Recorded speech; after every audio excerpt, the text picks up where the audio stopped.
বাংলাদেশ জাতীয়তাবাদী যুবদলের ৪৭তম প্রতিষ্ঠা বার্ষিকী উপলক্ষে চট্টগ্রাম ও সীতাকুণ্ড উপজেলার ভাটিয়ারী ইউনিয়ন যুবদলের উদ্যোগে বর্ণাঢ্য র্যালি ও আলোচনা সভা অনুষ্ঠিত বুধবার বিয়ালে ভাটিয়ারী স্টেশন রোডত রেলি ও বাইরে মহাসড়ক প্রদক্ষিণ করে। পরবর্তীতে ব্যাংক হিসেবের সামনে যাইরে কেখাড়া ও আলোচনা সভা অনুষ্ঠিত হয়।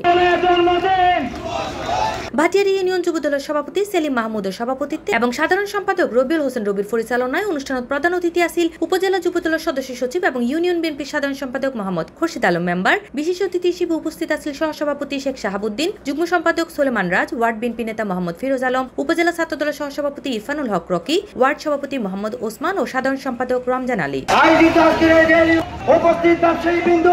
ও এলাকাবাসী, আমি ভাটিয়ারী যুবদলের পক্ষ থেকে এবং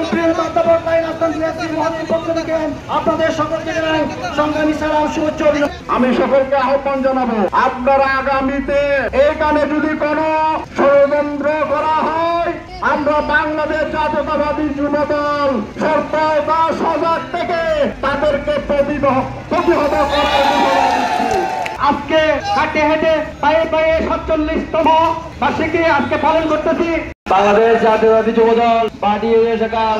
এছাড়া আরো উপস্থিত আছেন ইউনিয়ন যুবদলের সিনিয়র সহসভাপতি উমর ফারুক চৌধুরী, সহসভাপতি সাইফুল ইসলাম সাক্কু, যুগ্ম সম্পাদক মোহাম্মদ আলাউদ্দিন, আবু জাবেদ, সাংগঠনিক সম্পাদক জিয়াউদ্দিন জিয়া ও বিএনপি যুবদলের সভাপতি, সাধারণ সম্পাদক সহ বিভিন্ন নেতৃবৃন্দ অকল। সি+ টিভি, চট্টগ্রাম।